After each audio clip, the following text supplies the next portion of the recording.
Peter, let me ask you this. So we were talking about Golden State Warriors earlier. And by the way, you guys heard, he just kind of threw it out there. I was a CEO and chairman of Sony. You know, how many guys have bought a Sony product? See, I was a CEO and chairman of something. I used to work at Haagen-Dazs. Just a regular job is what I had. When you owned the Golden State Warriors, how involved are you in recruiting? Let me explain what I mean by this. By the way, that's the ring right there. That's what happens when you win a championship. You get to wear that fat ring. This is a small ring. I had made it smaller because the ring was so big when we made it and we came to play. It was so big that if it went like this to you, you got sued. You know, it was like, so it was uncomfortable to wear. So I made a little one. How involved are you in the recruiting process? Let me explain. Let me explain the question. So you know, and I'm asking this because some of us, we run businesses and we have to find our argument on why somebody needs to be working with us in our company, right? So, you know, the Lakers typically will recruit talent over because they'll sell what? Hollywood. You know, hey, you come to LA, you'll do this, you'll do that. New York will sell it. It's New York. I mean, it's the most powerful city in the world. Come to Miami, party, you know, nightclubs, all this stuff.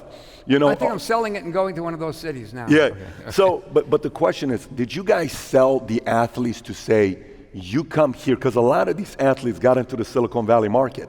Do you guys also sell the athletes to say, you come here, you're going to get connected to one of these Silicon Valley guys. There's so many opportunities for business. There's so many opportunities for startup. Is that part of the pitch at all or no?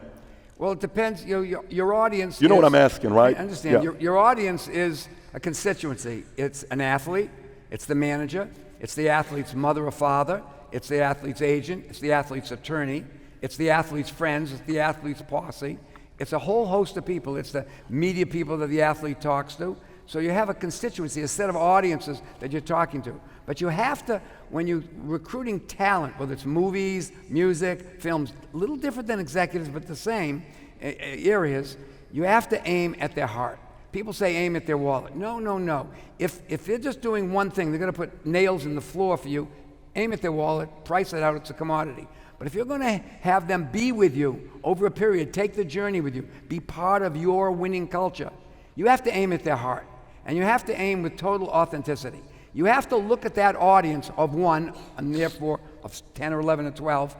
You have to look at that audience and say, how do I tell my story? How do I narrate my offering to them effectively? Where do I narrate my offering to them effectively? Do I fly 3 players and the owner to East Hampton and sit down with Kevin Durant, or do I do it through his agent? Do I do it on the phone? Do I go and talk to a recruit that we'd like to sign, a free agent that we'd like to sign? Do we ask them to come? Each one's different. Each audience is different. You've got to know 2 things: what's in it for them, and what they're interested in. If you're not interested in what they're interested in, you can't move them to action. So you look at the bouquet of what you have. If you're in San Francisco and you're a team that's 28th in the league, losing money, and you paid the most that anybody paid for a team ever NBA franchise, you got to think about climbing Everest. You got to look at it and say, that's where we're going. You got to tell them the story of promise, a promise. But if you just tell them the promise, you're going to suck. It won't work. You got to tell them the process.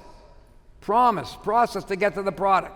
So the process is you. It's going to be you. You are going to help lead the charge. So you invest them in being a leadership role, taking authority for filling the dream and goal that we collectively have. But then you have to really think about what the relationship calls for. So you have to know your audience. Many of the young players come and look at a place. They look at the team. Will it have the chance to win in the next 3 years?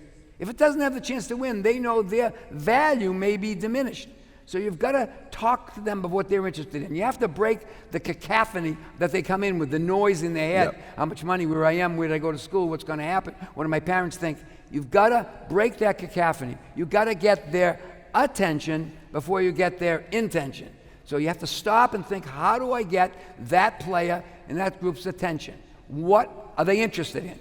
And that's the most important part. Now, when you shape that and find out they're interested in different things, some of them are interested in just winning. Now you talk about building your culture of your team and your coach. Here's where our coach is going to be. This is the way it's going to be run. And you direct your interest there first, like a point of a spear, and spread it out.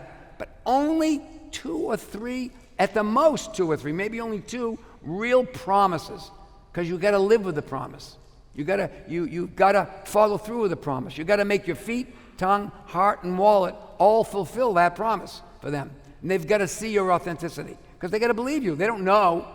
So what are they interested in? So some are interested just in basketball, but you always have to focus on basketball, the center.